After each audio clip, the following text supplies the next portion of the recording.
Já, Rafnhildur, tímabilið framöndan.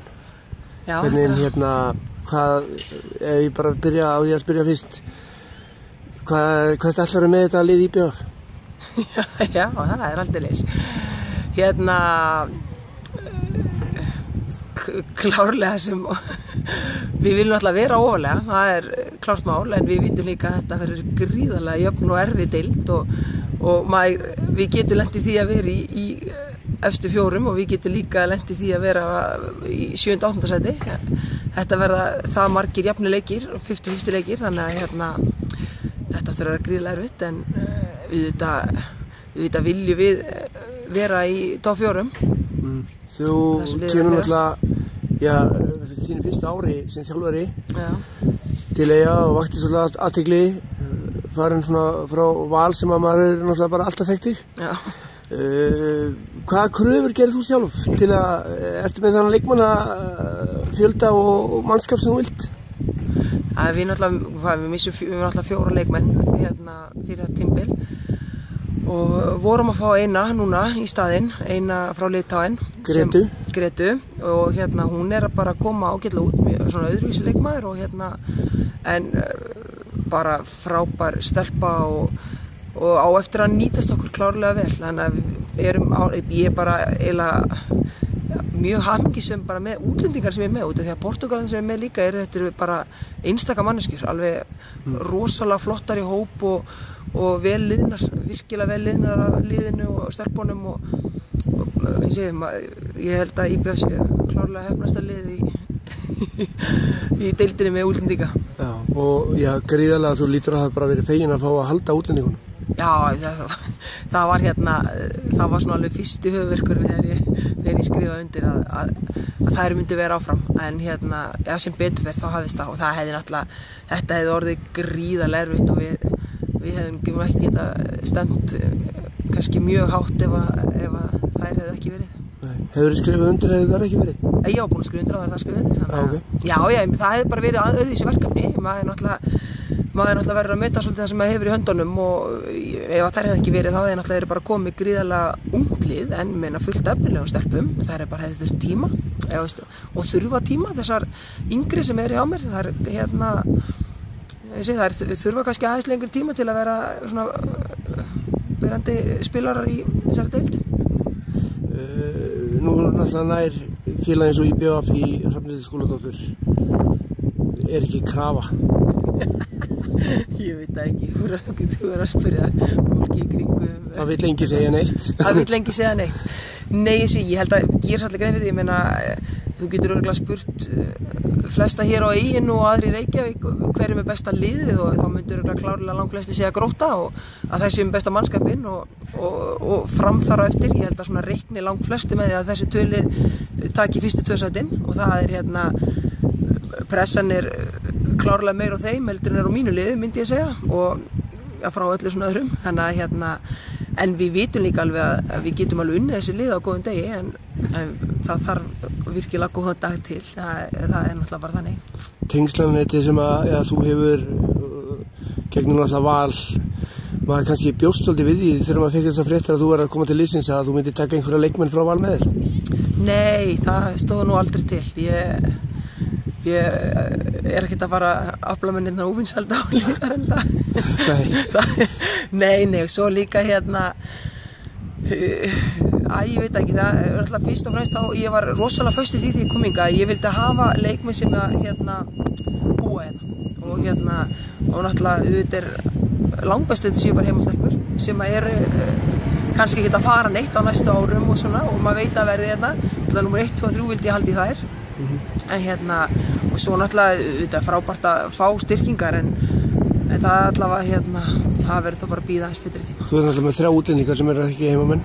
Sem eru ekki, nei það eru heimamenn núna, það búa skilur það náttúrulega hefur stundum verið náttúrulega bara í gegnum tíðina með IBF og þá náttúrulega hefur bara verið brasan á í lið og svo verður einmitt endar með því að klúbburinn hefur þurft að fá til þessi leikmenn sem get ekki búið náttúrulega vegna náms og það náttúrulega alveg ástæði fyrir því, það ekkert að endilega kannski að vilja ekki búið heldur þær eru bara stundar námi í bænum og get ekki búið og það eru þetta auðvitað það pínu vesen fyrir liðið að það náttúrulega geti ekki mætt á allar æfingar og þú, eins og vantar oft í þessi 2 lið sem vill hafa æfingu og annað, þannig að ég var rosa föst í þessu að hafa bara, ég vildi hafa æfingahópinn hérna og hafa nógu leikmönnum, og það að takast, við erum alveg núna, ég ætla að ég reyndar útlendingar mjög seint, þannig að við erum svona nýfarnar að ná í 2 lið á æfingu, en núna framvegis, þá ætti að vera þannig að við náum alltaf 2 lið.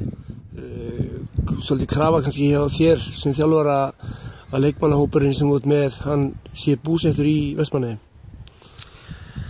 Ég sko ekki endilega bara krafa mér, heldur bara líka annara leikmanna, maður heyrði það líka þeim og þeim fannst það rosalega mikilvægt og ég eins og ég algjörlega sammála því, það er bara maður þekki það sjálfur þegar að fyrir eitthvað hellast úr lestin og marga meiðast og maður er orðin að fáar æfingu, þá þetta ekki eins gaman og ég skil það mjög vel og maður, eins og það er bara, maður verður alltaf í 2 liða æfingu, mér finnst það algjört bara lágmark.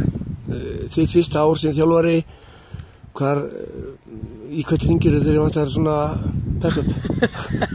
Er það Stefán Árnason?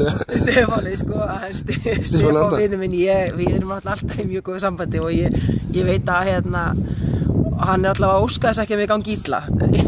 Ég held ég nokkuð viss það, en ég er náttúrulega bara eins og hér er ég náttúrulega með frábært fólk á baku mig og eins og með Adda P og svo Maggi Stefán sem líka komið inn að hjálpa mér, ég náttúrulega þessi vörn náttúrulega algjörlega ný fyrir mér, þannig að það er náttúrulega verið að setja mig alveg inn í hana, ég náttúrulega kann svo miklu minni en heldur leikmennirnir, þannig að það er eitthvað svona sem er búið að vera mitt fyrsta verkefni, það er bara að kynna svolítið varnarleiknum, og það ég hef alltaf verið mjög hrifin af þessu varnarleik, en eins og ég bara kunna það nógu vel sjálf, þannig að Addi P og hann á eftir að þurfa að hjálpa mér ansi mikið örugglega núna næstu 2 mánuði. Já, það er ófá símtölin. Það er ófá símtölin, ekki að ég líka þekki hann og hans fjölskyldu mjög vel, þannig að það er svo sem mjög auðvelt að leita til hans. Hvar vilt þú sjálf sjá liðið enda þegar 2 umferðir eru búnar og deildin er búin? 4 efstu? Það væri frábært. Ég væri mjög sátt við það að ná heimanleikja rétt í úrslitakeppni og vera í topp 4. Þá væri það svona, þá myndi ég allavega ná mínum væntingum með liðið, svona til að bera með, svo þyrfti maður alltaf bara að setja sér ný markmið fyrir úrslitakeppni. Það er líka eins og það tekur alltaf tíma að púsa þetta saman núna og það er spurning hvernig það fer af stað. Eins og ég fekk útningan seint og þetta vantar svona aðeins upp á þetta okkur ennþá. En eins og ég gerir svo fullkomlega grein fyrir því að ég get svo auðveldlega lent í 7. og 8. seti og það er svona sem að hræðir mann mest. Að það verður mjög erfitt að ná topp 4. En svo líka náttúrulega topp 8 verður maður líka að horfa rosalega í að við verðum að vera það til að bara halda okkur deildinni. Það er náttúrulega núna að skiptist þetta næsta ári. Það er náttúrulega aldrei verið eins og leys að þú hefur aldrei getað fallið, en nú getur það. Þú voru náttúrulega, þykist ég vita að þú ert ekki komin til þess að vera 1 tímabil. Nei, ég gerði það gerðsamning. Já, ertu með svona stelpur sem við höfum eftir að sjá koma upp í meistaralokin? Er mikið efni við þér í eigum?